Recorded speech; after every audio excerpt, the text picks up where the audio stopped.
everybody, and welcome back to the Pitlane podcast. Joining me, as always, it's Daniel Ricciardo's long-lost brother. It's Sam Brew. How you doing, mate? Crikey! What's going on here? Who said you could Changing host? things up. Hello, sir. How you doing? I'm all right, thanks. So we've got a bit of a standard one, didn't we, this weekend? Barcelona. Yeah. I think we kind of knew that going in, though, didn't we? There weren't going to be Yeah. a huge amount of overtakes. But what we did get, though, was quite an interesting strategy from Mercedes to beat Red Bull in the end and to give Lewis the win. It was a repeat of Hungary 2019, wasn't it? Yeah. And I think even Max's over the radio, he just said it's Hungary 2019.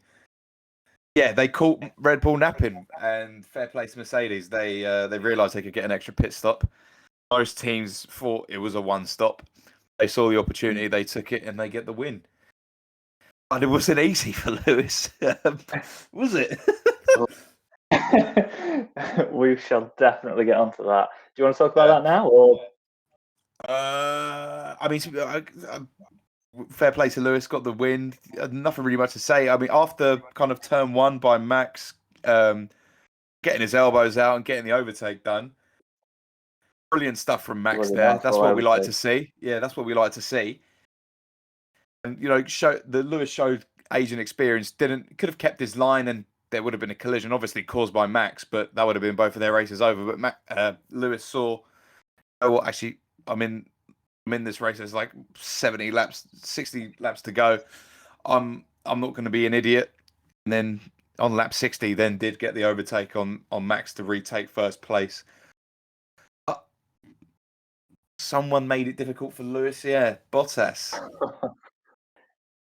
Well, he made it very clear, didn't he? I'm doing my own thing. He even said that afterwards. Have you seen his interview? Drive to Survive season 4. It's going to be so sweet. I actually have not seen the interview, but I know the comments he made, and it's just bizarre. He was asked after the race why he didn't let Lewis through, and I don't have the exact quote in front of me, but it was something along the lines of he said that he was racing his own race. He wanted to make sure that he could get that extra pit stop in on Charles.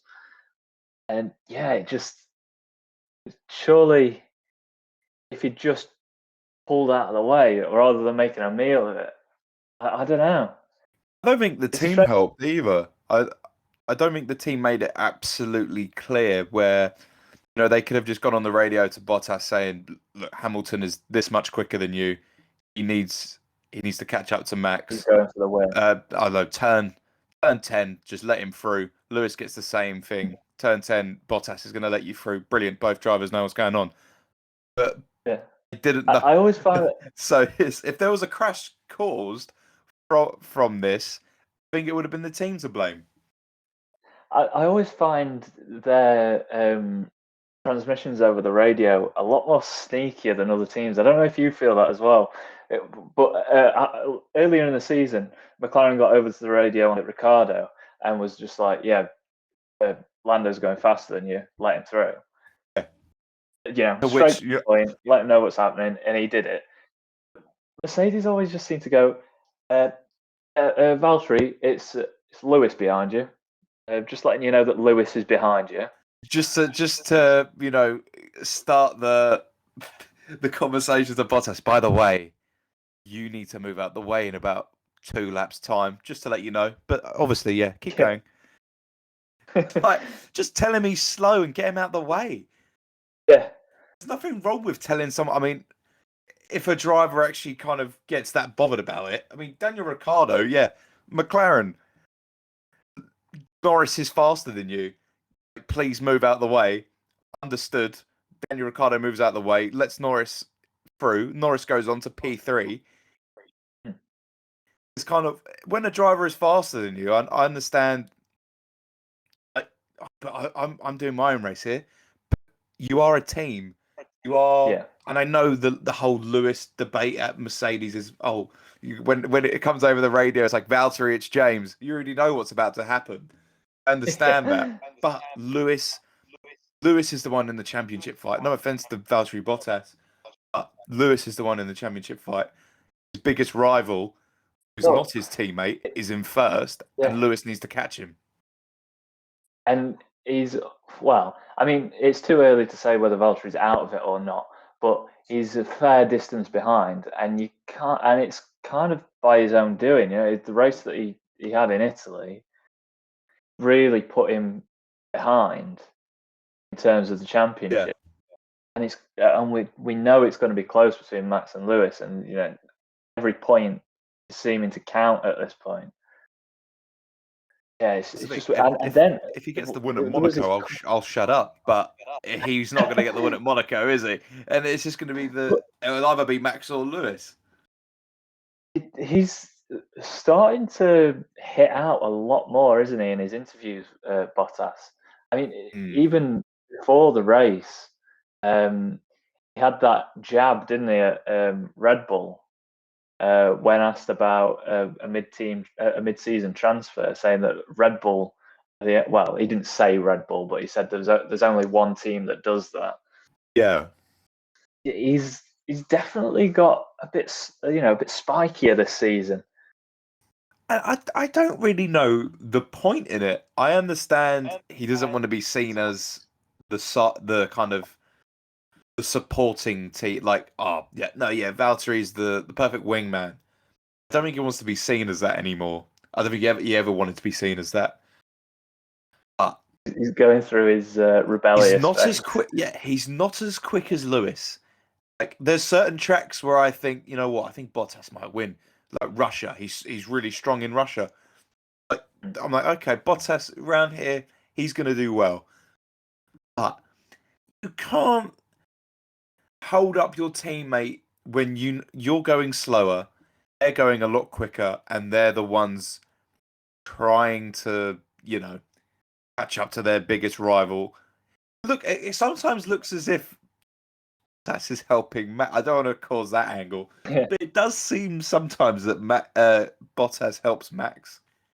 But that Russia qualifying, and he slowed down, so then Max could get the toe for the quali lap, and then Max, I was like, okay, that did look a bit deliberate, and even he smiled and smirked. I was like, oh, I don't know what happened there. It's like, you're guilty. Shut up. You know what you were doing there. It's just bizarre from Bottas, and I don't think these things are helping him, especially considering the pressure is on because George Russell is literally behind you, by the way, looking for that. Yeah, looking for you to have another cock up so he could get your seat. In this race as well, it didn't seem to make much sense. Lewis was on the fresher tyres, he was going quicker. At some point in the race, he was going to overtake Bottas, whether he let him through or not. Yeah, he was going to do it. And by having to defend, you're slowing yourself down. So you're shortening that gap between you and Leclerc for that pit window. So surely if he was just concentrating on his own race, the easier thing to do would have been to just let Lewis through. Then he could have cracked on once Lewis has gone. Yeah, it just seems it's just confusing. It seems as if it's hot enough a bit between them two. Yeah. Personally, don't really know what Bottas is trying to get at, but hey, I'm not an F1 driver. I'd like to be, but I'm not. So it was a good race for us, Daniel Ricciardo fans. Finally seeing him cracking through six. Should it was a McLaren fan pod. It was a solid race for him, wasn't it? Qualified, was it P7? Yeah, happy for him today. He jumped up P5, eventually lost that to Sergio Perez with a great overtake as well, by the way, on the outside into turn one. But yeah, I think he needed this one, didn't he? He did, and the reaction from a lot of pundits kind of, all said what a good race it was from more like the Daniel Ricciardo we know. Shame he couldn't hang on to P5, but Perez was quicker. Yeah. He is in. For me, you could argue he's in the 4th quickest car. I think the Ferrari might be quicker. I think the McLaren car may be the 4th best car on the grid, maybe 3rd. You could argue. Yeah, the Ferrari did look very good this weekend, though, didn't Yeah, it? fair play to Charles Leclerc as well. Really good race from him. With Daniel, out qualifying his teammate. Quite lucky to do so because of the certain Russian on the grid who likes to cause trouble. Norris kind of got caught in that, so Daniel did manage to get he managed to get the better of Norris in qualifying, but also managed to do it in the race, which he needs to do more of because this is the only time he's done better than Norris in a race. He needs a few more of these, Yeah. and a couple. I mean, Monaco next time out. Daniel Ricciardo Monaco's been very kind to him, so who's to say he can't? Sometimes it's all well and good having the quickest car and stuff around Monaco, but I think a lot of the time it comes down to the drive. Who's really good around Monaco? Ricciardo's one of them. Could get into the P5, P4 conversation. That's phenomenal. For this weekend, I'd say it's a return to form for Daniel. Yeah, and also on the subject of teammates letting each other through, Lando actually let Ricciardo through in this race. Apparently, and I don't know if this is true because the cameras weren't actually showing this at the time. Apparently, there wasn't even a team radio. Lando just let him through. Like you know when you're slow, surely. Yeah. You know when you're slow. I know when I'm slow on F1 2020. I know these things, and but like that's brilliant. The fact that they don't even have to over the radio. I think Norris. I just so wholesome. I Norris think, and Ricciardo. I hope Lando, long may it last. Yeah, but I think that Norris seems to be a good team player in general, doesn't he? Him and Simon's always got on. I think They never had a problem. Drive to Survive tried to make it look like they had a bit of a problem last season. I But feel like with Drive to Survive, you could like drop a banana peel or something on the floor, and then they'll be like, "Well, how's that going to affect their teammate?" And it's like, what the? They just said hello to each other. So it's like The Last Dance with Michael Jordan, where if someone said hello to him, they would make it out as if they got on Michael Jordan's bad side. I don't really understand how like this just brings me back to Bottas. Like, it's so frustrating because I do want Bottas to succeed, but these things aren't helping him. Fair play to Lando as well. Managed to was it P8? I want to say he finished. Yeah, he did. Yeah, moved up one place from his qualifying. Yeah, but went on to Lando as well. Just I think with McLaren as well, just get these. I know they're not a team to be like, oh yeah, points finishes and stuff like that. But when you do it consecutively, not only just boost. You don't want any DNFs this season.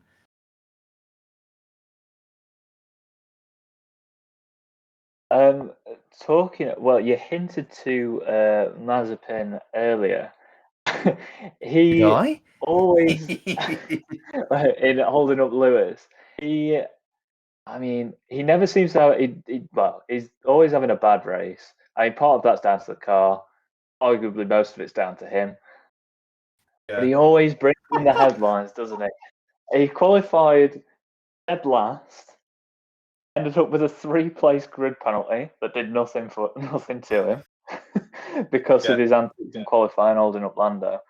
He then ignores blue flags in the race and then almost finishes again about a minute behind his teammate Mick Schumacher. It was really interesting to actually hear Toto over the radio. I've never heard a radio to race control like that before, where he's literally like, "Yeah, blue flags. This guy is gonna make us lose the position." Like, even probably around the paddock, like, what's the attitude towards Nikita Mazepin from like other teams? Because a lot of drivers have gone on the radio and just said this guy's an idiot.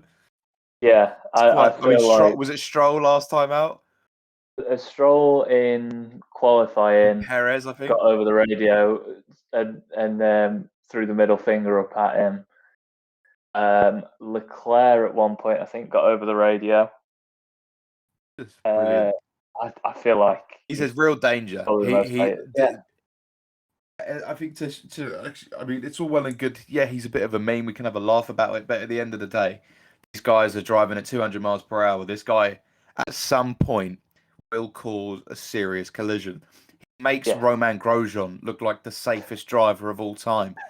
Like, it's no, strange and to me I that love you, Roma. I kind of miss him, but you know, we're out in Monaco next week. There's no, if you mess up on a corner, you are going into a wall. There's no kind of nice way to put it. You will ruin your car, potentially ruin another person's day out. So he needs to wake up, and he brings in a lot of sponsorship and money. I think there comes to a point, surely, where you got to be judged on your driving. I mean, I understand, the money makes the world go around in F1, but he surely, I think 2 seasons tops. I can probably see him being there next season, but how many penalties must this guy get? You know, and I think how many penalties is he away from being given a suspension? good question. I'm not Because I quite feel sure like he's how had 3. how many he get. He's had well, he got. Did he get one for ignoring blues in this race, or was it last race? I feel like he got a 5-second penalty at one point, didn't he? He got a 5-second penalty last week. He got the grid penalty this week. I don't think he didn't get any first week, but he just sent it straight into a wall first corner. Yeah. I think it might just be these two. I can't remember if he got a penalty or not for ignoring blue flags this week. But yeah, it's just I wouldn't be surprised if he ended up getting a suspension at some point this season because he's dangerous. And I know that car isn't good, and but Schumacher's been making it look somewhat. He's kept up with the other back markers for the most part. Like, he's not been miles behind them. But then you see Mazepin, almost getting lapped by his teammate, who's only a position in front of him. It's so bad. How are you that bad? And how does he put up more of a fight against a Mercedes that's about to lap him than he does? There was one point where he stayed out when others had pitted, and he just saw it on the standings. Him just flying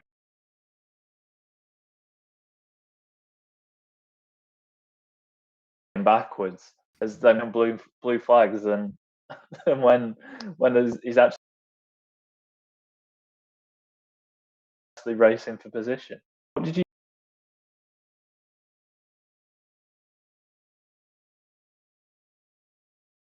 Anyway, you can give to a driver if they miss the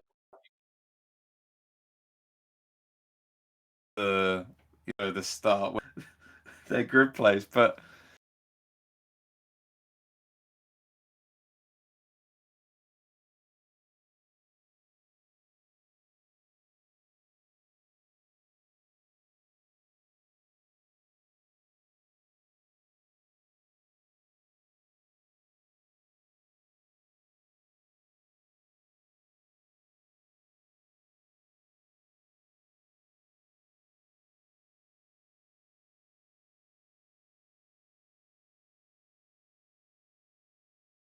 if you watch his onboard, bad, wasn't it? And fair play to was it 5-second penalty he got? Still managed to get P10, so not a bad race considering. Yeah, that's one Alpha Tower in the points. Do you And make of Yuki Tsunoda's kind of outbursts over the radio, especially the one after qualifying? Yeah, I don't know what to make of it from him, because part of me quite enjoys the fact that a Russ come in and he's this fiery over the radio. He's that determined to go out there and score points and do the best he can. But another part of me feels like he's you've got to learn some sort of respect. Yeah. It's not all their fault either. Like, you're a team.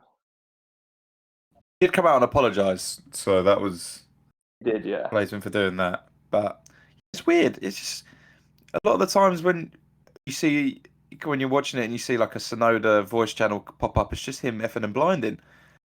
And I know, like, English is a second language to him, and it feels like the only words he's kind of learned are the bad ones.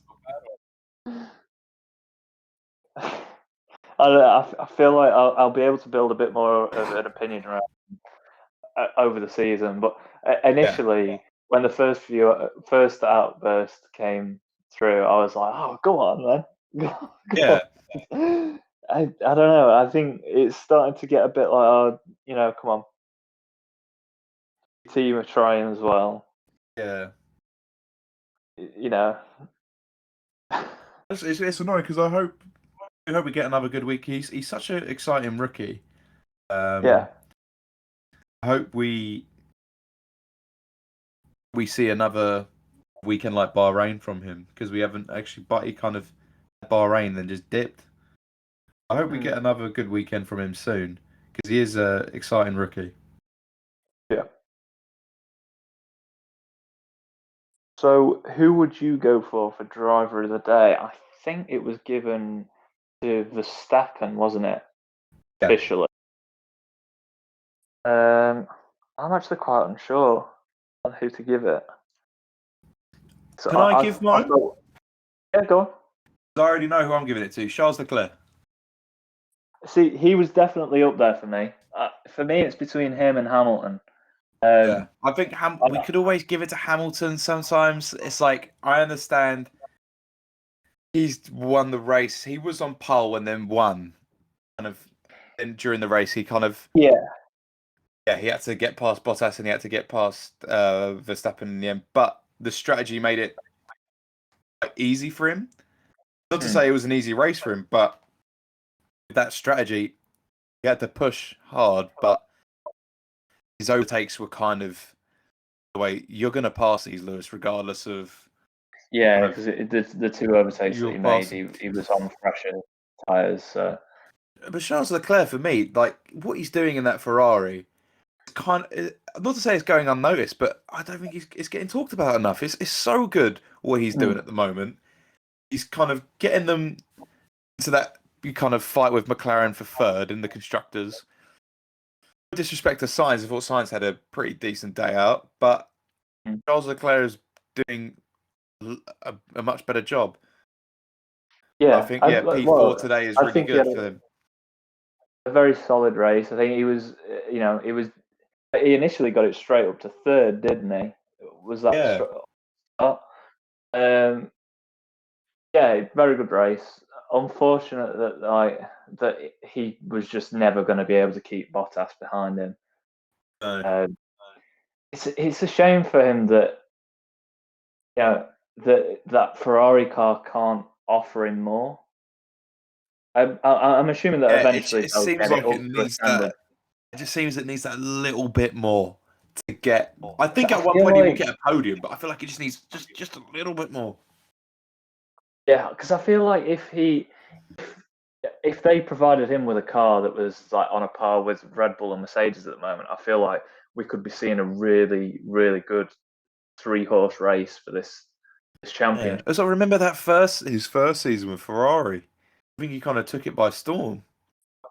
Yeah, and he definitely overperformed last season as well, even though it was a full car last season. Yeah, how the hell did he manage last season? So yeah, he's just consistently brilliant in that car. I think I'd have to agree with you there for Leclerc driver of the day. Yeah. Well done, Charles. We got the Pitlane podcast driver of the day. That's a prestigious award. Listens. But it's been sleepless nights since the start of the season. When are they gonna give me that award? And is Jakey gonna realise how good I am? Shall we talk about something that we haven't had a chance to get onto? It was announced a couple of weeks ago that we were going to get, I think, is it 3 sprint races this season that will slot in on the Saturday instead of qualifying. So this is the what I've got here is on the Friday it will be a 60-minute kind of first practice in the morning with 2 sets of tyres for teams, and then normal qualifying format in the afternoon with only 5 soft tyres available. On the Saturday you get a second hour practice, and then in the afternoon 100-kilometer sprint race, and then on the Sunday we get obviously the Grand Prix. I think that's fine. I mean, in terms of like a viewing kind of how if F1 wants to, branch out a bit more in terms of getting more people to watch it. I personally don't remember the last time I've watched a full FP1 and FP2, like sat there the whole day and watched it. I watch probably 15 minutes of FP1, then start doing something else, and then check my phone on anything happening in FP2. If I'm being perfectly honest, I don't care much to watch free practices because the only thing I'm interested in is the qualifying and then race. I think them doing this is quite good in terms of the spectatorship of watching F1. We'll get the driving purists that this is terrible. Like, if I'm being honest, I don't think there's anything wrong with the current qualifying format we have in Q1, Q2, and Q3. I kind of like it like that. It's, well, not so much for Q3 I think has been a bit of a letdown the past couple of races because no one has improved on their second time in Q3 for 2 races. So it's like, because it all builds up to that, and you're like, oh yeah, here we go. Who can improve? Who's going to take pole? Then you just see yellow sectors, and you're like, oh, here we go again. I think the sprint race could be interesting. I think it's worth a try, isn't it? I think it's worth a try. I'm not one to say, oh, it's ruining the weekend. It'll be interesting to see. It has split people quite a lot, hasn't it? Yeah. There have been quite a few people very opposed to it. And I can kind of see both sides. I think it's, like they've said in the coverage, Formula One has consistently just evolved into what we have now through trying things like this, through, trying to experimenting and throwing different things out there. So I think it's a good idea to just sort of try, and if it doesn't work, or if it's I think it could potentially not work in the way that they want it to, because you see teams like Williams, like George Russell, for example, he's brilliant in qualifying, and the car just missed the Saturday pace. So what you're going to see there is in a race where George Russell could potentially have got into Q2, qualified 12th, 13th, whatever. He might qualify there for the sprint race and then slowly drop back down, so that when he's starting the actual Grand Prix, he's down in 16th, 17th. Yeah. So, but I guess we don't know that, do we? Until we see it happen.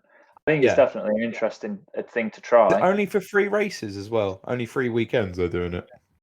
I think it's 3 this season, and then if it's a success, they're going to roll it out a little bit more next season. I want to say it's in Silverstone. I think it is, yeah. Yeah, that's one track I know for sure. I think it's an interesting thing to try. It won't hurt. Yeah. It's only 3 races this season that they're bringing it in. But yeah, it's the thing. If it doesn't work, then hey, we just stick to normal qualifying. Yeah, I mean they're constantly changing things all the time in this sport. It's probably one of the only sport, like motor racing is probably one of the only like sports that is consistently like just changing where things are. Like saying, oh, if we do this, what will happen? The regulations always change cars. You don't see any other sport where they're like trialing different rules and stuff like that. So if it works, it works. If it doesn't, But yeah, it could be a success. And they already do it in F2, don't they? The old yeah, sprint race. yeah. If it works there, why not? Why won't it work here? I suppose though with F2, it's supposed to be more of a level playing field with the cars. Yeah. Though, Well, that's what F1 needs. Yeah. That's why 2022 is going to be so big. Well, yeah, maybe that yeah. next season is the year where the sprint races will really see that sort of kick in. I imagine Giovinazzi would have loved the sprint races last season, wouldn't he? Yeah. Overtaking he loves it. from the start. Yeah. There's points available, isn't there, for the sprint races as well? Let me just double check that. Make sure I'm not spouting shit.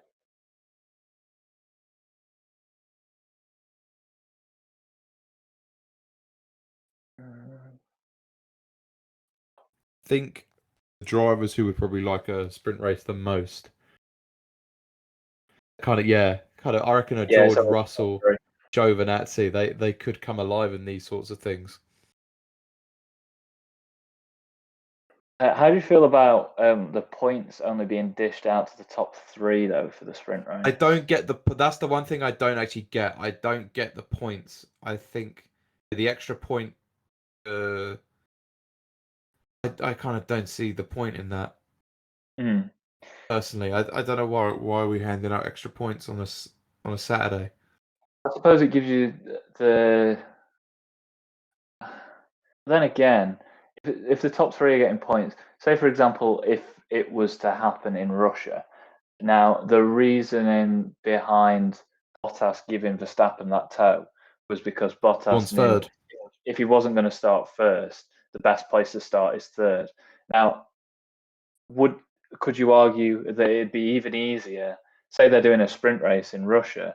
Lewis is in first, Bottas is in second, and Bottas knows I'm not going to catch him, and Max is behind him. Would we start seeing like drivers starting to fix it to get a more favourable starting place on the grid? Like if they'd rather start on the left hand side or the right hand side, if I it's think more favourable to start in third. Yeah, there's some tracks where you don't want to be on the inside, you want to be on the outside. There's I don't know. This is where sometimes it's like Especially the kind of if inner you're things eighth. of F1. If you're eighth and in the sprint race, and there's no points up for grabs, and you think I can't get seventh, but I want to be on that side of the grid. I could just let this guy slip past me. I'm only losing 1 place. Yeah, I'll make it up on the start. Yeah, I can make it up from the start. Yeah, so maybe tactics might come into it. Maybe that's just a more pessimistic viewpoint. Yeah, I think it'll be after the first time it happens. We'll probably know how drivers will kind of use it. I reckon, some could probably just look at it and think, hey, it's actually not really nice to start on this side of the grid. Let me just slow down a little bit. Let him get past me, so I can have an eat. Like make Sunday the easy. I know qualifying is always about making life easier on a Sunday. Sometimes you're blind as to what the positions of other drivers are. You're just trying to do your fastest lap possible. Yeah. So they now know what's happening around them. they might play by their rules more, if you know what I mean. Also, do we know how tire allocation would work as well? They get 'Cause, 5. I know they get 2 in They'll get 2 in practice. I mean, in terms of what choice they have for the race. So if you're So doing a on the Friday, sprint they race, qualify for the sprint race. I think that's how it works. They get 5 soft tires. And then they have another free practice in the morning on the Saturday. You can choose freely of the tires. And then in the sprint race, they have 2 sets of any tires they want. right? So it's free choice of tires for the sprint race. Yeah. And then, so would the sprint race then? So I'm just working out, like, because Q2 is what dictate, like, if you get through to Q3, what your fastest time in Q2 is what you start the Grand Prix in. Yeah. I'm just trying to. Would everyone get free choice of tires then? The Grand Prix, I think so. or is it what you started the sprint race in? I think for the Grand Prix, it'd probably be what you had on the sprint race. Okay. Or if you don't finish in the top 10, then you get free choice.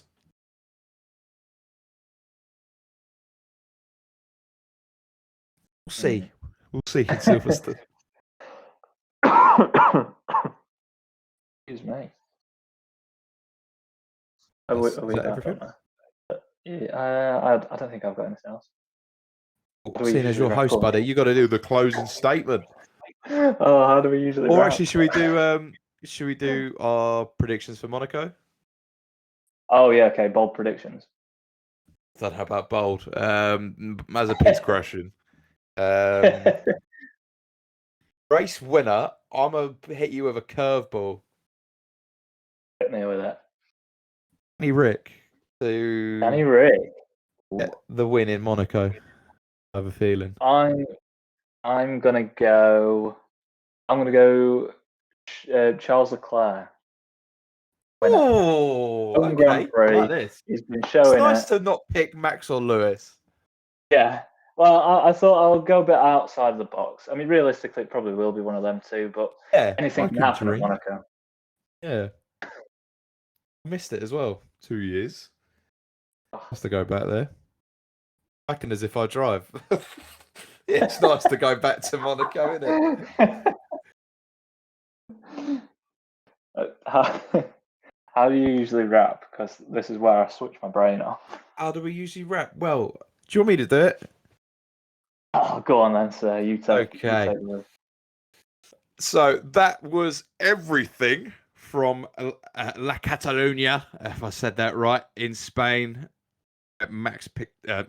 Where Hamilton picked up the win. Just to close as well, I will say how the Drivers' Championship is looking, with Hamilton in the lead on 94 points, Verstappen on 80 points, Bottas in third with 47, Lando Norris loses a spot with 41, Charles Leclerc only 1 point behind Norris in fifth on 40 points. And for constructors, it's a bit of the same, really. Mercedes on 141, Red Bull 112, McLaren in third, 65, Ferrari 60, and then Alpine on 15. So we will see you next time in Monaco. I'm looking forward to it, Jakey. Are you looking forward to it, sir? Oh, of course I am. Oh yes. Oh yes. Right, so thank you everyone for watching the Pitlane Formula One podcast, and we will see you next time. Goodbye.